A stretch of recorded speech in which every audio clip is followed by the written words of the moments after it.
दैनिक पाठ योजना प्रकरण राजस्थान का भौतिक स्वरूप। चैनल स्टडी 24 हावर्स टीचिंग में आप सभी का स्वागत है। आइए हम आगे लेसन प्लान के बारे में बात करते हैं।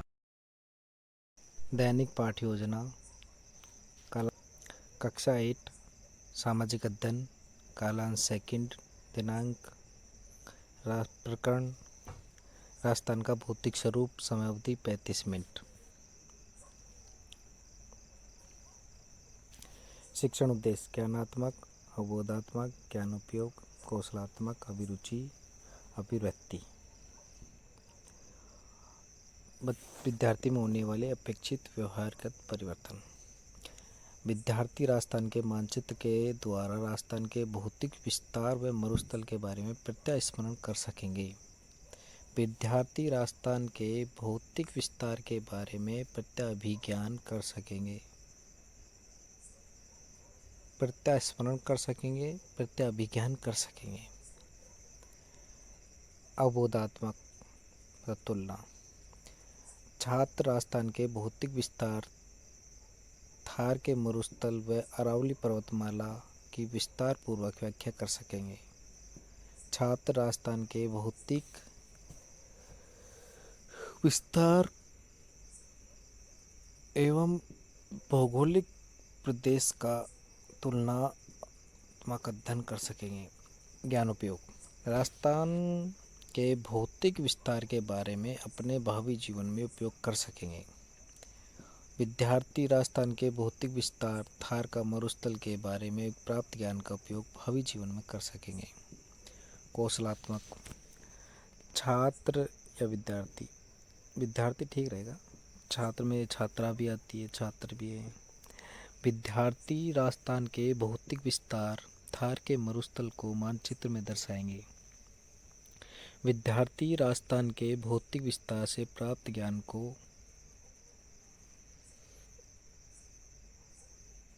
आपस में बांट सकेंगे।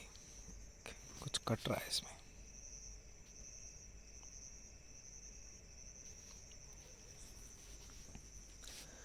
अभिरुचि। छात्रों में राजस्थान के भौतिक विस्तार, थार का मरुस्थल के बारे में जानकारी प्राप्त करने की अभिरुचि का विकास हो सकेगा। अभिव्यक्ति। छात्रों में राजस्थान के भौतिक विस्तार, थार का मरुस्थल के महत्व के प्रति उच्च सकारात्मक अभिव्यक्ति का विकास हो सकेगा। छात्रों में राजस्थान के भौतिक विस्तार व थार का मरुस्थल के प्रति सकारात्मक दृष्टिकोण का विकास होगा। जहाँ भी छात्र है वहाँ विद्यार्थी प्रयोग लोगे।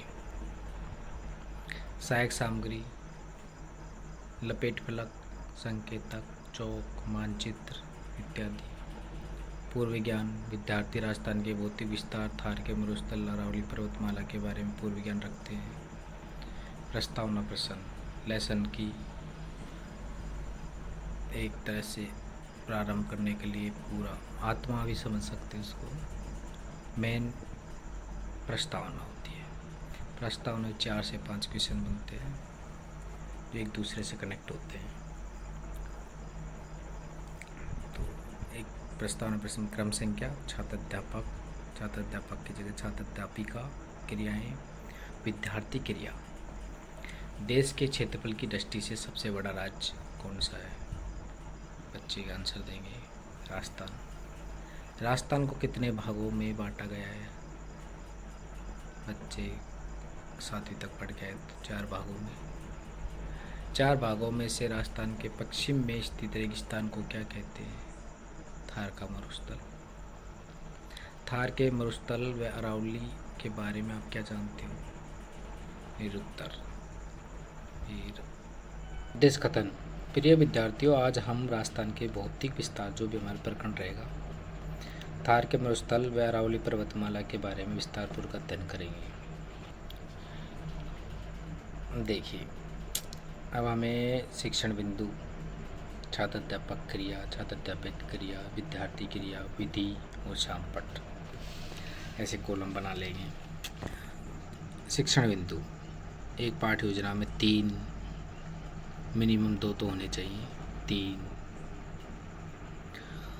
इसमें भी हमें बच्चों से सकारात्मक उनको मतलब रुचि लेते हुए पढ़ाना है, निष्क्रिय नहीं हो। इसलिए बच्चों से हम क्वेश्चन करेंगे। सर्वप्रथम, हमारे राज्य का नाम क्या है? राजस्थान। राजस्थान के भौतिक भागों का नाम बताओ। थार का मरुस्थल, पूर्वी मैदान अरावली, हांडोती का पठार। आप इन भौतिक भागों के बारे में क्या जानते हैं? निरुत्तर या क्वेश्चन वाचक चिन्ह। लाइन बाई लाइन लिखना है यहाँ पे एक लाइन में। विधि हम यूज ले रहे हैं प्रश्नोत्तर विधि। चामपट लिखने लिख देंगे। क्षेत्रफल की दृष्टि से सबसे बड़ा राज्य राजस्थान है। अब छात्र अध्यापिका छात्र अध्यापक क्रिया, जो भी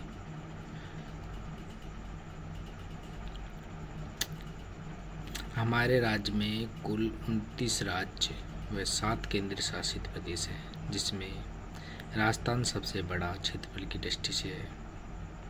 राजस्थान भारत के उत्तर पश्चिम में स्थित है। इसकी आकृति विषम कोणीय है। छात्र ध्यानपूर्वक सुनेंगे। छात्र अध्यापक कथन को आप और बड़ा भी लिख सकते हो। अभी हमने व्याख्या विधि यूज लिए, ऊपर प्रश्न के थे तो प्रश्नोत्तर विधि यूज ली थी। बोध प्रश्न, जो अध्यापक अध्यापिका कथन है उसमें से 1 या 2 क्वेश्चन करना है। क्षेत्रफल की दृष्टि से सबसे बड़ा राज्य राजस्थान। राजस्थान भारत के किस दिशा में स्थित है? जो हमने इसमें बताया गया है, उत्तर पश्चिम में स्थित है। प्रश्नोत्तर विधि हो गया। फिर हमारा टॉपिक दूसरा आ जाएगा, शिक्षण बिंदु अरावली पर्वतमाला।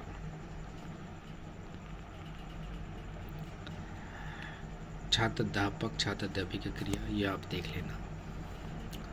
विकासात्मक प्रश्न, राजस्थान की सबसे ऊंची चोटी कौन सी है? गुरु शिखर। गुरु शिखर किस श्रेणी में आती है? अरावली पर्वतमाला। प्रश्नोत्तर विधि ले रहे हैं हम यूज। अरावली पर्वत श्रेणी के विषय में आप क्या जानते हो? अधिकतर बच्चा बता भी सकता है कुछ, लेकिन निरुत्तर ही अपनी पाठ्य योजना बनानी है। बताएगा तो हमें उसे और डिटेल्स में बताना है। राजस्थान की सबसे ऊंची चोटी माउंट एवरेस्ट है। ये शामपट पे 4 हो गया। छात्र अध्यापक कथन हो गया। राजस्थान के मध्य भाग के चारों ओर दिशाओं में लगभग 9% भाग पर अरावली पर्वत फैला हुआ है। यह विश्व के प्राचीन पर्वतों में से एक है, जो दक्षिण में गुजरात के खेड़ ब्रह्मा से उत्तर में दिल्ली तक 692 किलोमीटर लंबा है। इसकी सबसे ऊंची चोटी गुरु शिखर है। छात्र ध्यानपूर्वक सुनेंगे। व्याख्या विधि, कुछ इसमें गलती हो तो आप सुधार सकते हो। बोध प्रश्न, राजस्थान के कितने प्रतिशत भाग पर अरावली पर्वत फैला है? 9% भाग पर। अरावली पर्वत श्रेणी की सबसे ऊंची चोटी गुरु शिखर है। मतलब अब मैंने लिखा नहीं है ये लेसन, मैं डायरी से बना रहा हूँ, इसलिए। मूल्यांकन प्रश्न, क्षेत्रफल की दृष्टि से भारत का सबसे बड़ा राज्य राजस्थान। राजस्थान के 33 जिलों में थार का मरुस्थल फैला हुआ है। पश्चिम अरावली पर्वतमाला सबसे प्राचीन है। सत्य, थार के मरुस्थल में कितने जिले आते हैं? अरावली पर्वत को किन 2 भागों में बांटा गया है? गृह कार्य, राजस्थान में स्थित थार के मरुस्थल का वर्णन करो। Study 24 hours teaching. Thank you for watching.